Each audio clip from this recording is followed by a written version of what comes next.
کے 7 عجوبوں کو لوگ دیکھنے کے لیے طویل سفر کرتی ہے، تو یہ اس لیے ہے کہ تھوڑے مشکل کام ہیں، لیکن کوئی ناممکن چیز نہیں ہے۔ تم لمبی مسافتیں طے کر کے جاتے ہو، لیکن اللہ کہتا ہے گھر بیٹھے ذرا آسمان کو دیکھو۔ 1 فٹ کی ٹائل دنیا کا بڑے سے بڑا معمار بغیر کسی سپورٹ کے یا ستون کے کھڑی نہیں کر سکتا۔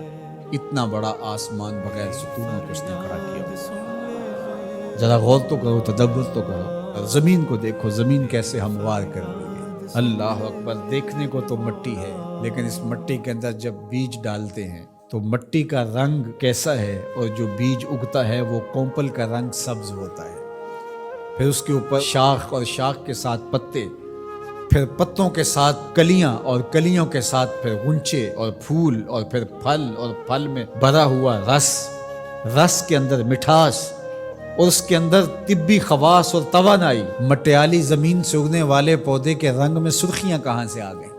اس کے پتوں میں سبزی کہاں سے آ گئی؟ زمین کو سیلی ہے، لیکن اس سے نکلنے والے پودے کے اندر رس اور مٹھاس کہاں سے آ گئی؟ تم اپنی مٹی کو دیکھو اور آسمان کو دیکھو، کہیں ایک قدم بھی چل کے نہ جاؤ، تم خدا کو ماننے پہ مجبور ہو جاؤ گے۔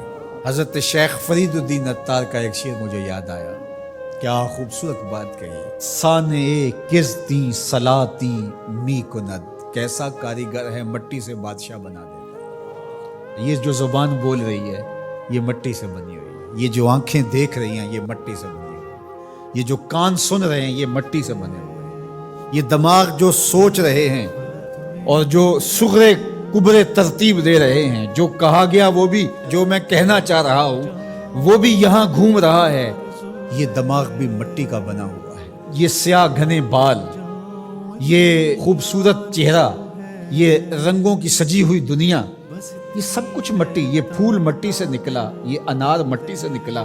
انار کے اندر جو پیکنگ ہے یہ مٹی کی بنی ہوئی، اس کے اندر جو رس رکھا ہوا ہے، بھرا ہوا ہے، وہ بھی مٹی سے پیدا ہوا ہے، اس کے اندر مٹھاس بھی مٹی سے آئی۔ کیسا کاریگر ہے جو مٹی سے کبھی انگور بناتا ہے، کبھی کھجور بناتا ہے، کبھی اسی مٹی سے سبزیاں پیدا کرتا ہے، کبھی اسی مٹی سے پھل پیدا کرتا ہے۔ تو یہ مٹی سے اس نے کیا کچھ بنا دیا۔ اگر آپ دیکھ لیجئے یہ پوری کائنات مٹی سے بنی ہے۔ یہ جو خوبصورت میز آپ کو دکھ رہی ہے یہ کہاں سے نکلی؟ یہ درخت سے آئی نہ، درخت کہاں سے نکلا؟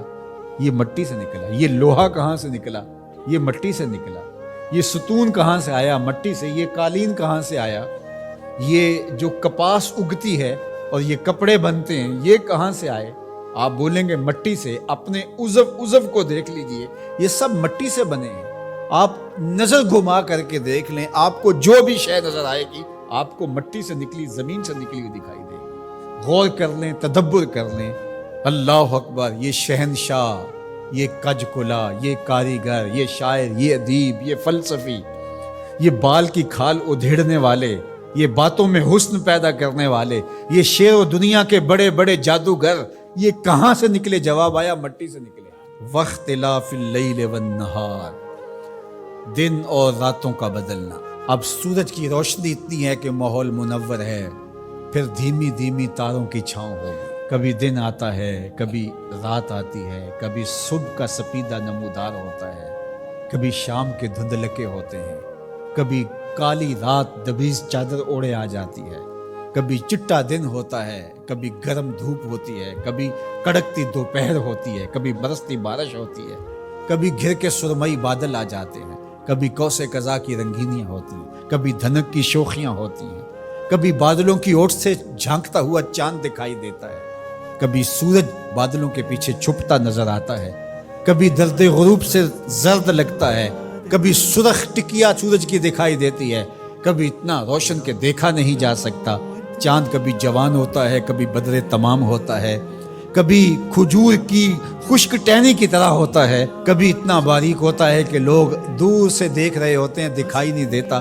کیا رنگ ہیں، کیا جمال ہے، کیا کیفیت ہے۔ والفلک التی تجری فی البحر، اور کشتیاں جو سمندر میں تیر رہی ہیں۔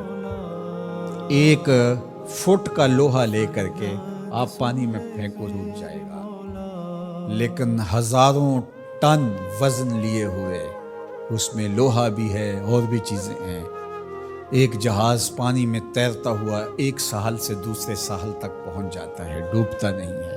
وما انزل اللہ من السماء من ماء، اور آسمان سے بارش برستی ہے، گھر کے بادل آتے ہیں، کبھی بوندا باندی ہوتی ہے، کبھی موسلادھار بارش ہوتی ہے، آسمان سے پانی اترتا ہے، کبھی برف کی شکل میں، کبھی شبنم کی صورت میں، کبھی بارش کی شکل میں، اور پھر کیا ہوتا ہے؟ فَأَحْيَا بِهِ الْأَرْضَ بَعْدَ مَوْتِهَا، زمین مری ہوتی ہے پھر زندگی آ جاتی ہے۔ یہ جو فیوجی پہاڑ ہے جاپان کے اندر غالباً، یہ سال میں 4 رنگ بدلتا ہے۔ ایک وقت آتا ہے برف سے بالکل سفید ہو جاتا ہے، پھر وقت آتا ہے کہ برف اترتی ہے تو اس کی سیاہی، اس کا رنگ نکھر کے سامنے آتا ہے، پھر اس کے اوپر سبزہ اگتا ہے تو پورا سبز ہو جاتا ہے، اور اس کے اوپر اگنے والے سبز کے اوپر لگنے والے جو پھول ہیں وہ سرخ ہیں، پھر وہ بالکل سرخ ہو جاتا ہے۔ کبھی دیکھیں تو وہ آپ کو سفید چادر اوڑے کوئی لیٹا ہوا دکھائی دیتا ہے، اور کبھی وہ مہیب سیاہ رنگ کا پہاڑ دکھائی دیتا ہے، اور پھر وہ سبزے کی چادر اوڑھ کے ملنگ بن کے بیٹھ جاتا ہے، اور پھر وہ دلہن بن کے سرخ رنگ کا جوڑا پہن کے نیا نظارہ دے رہا ہوتا ہے۔ تو پہاڑ تو ایک ہی ہے لیکن رنگ اس کے کئی ہیں۔ لآیات لقوم یعقلون، اللہ فرماتا ہے یہ نشانیاں ہیں اہل عقل کے لیے، اگر وہ تدبر کریں، غور کریں، تفکر کریں۔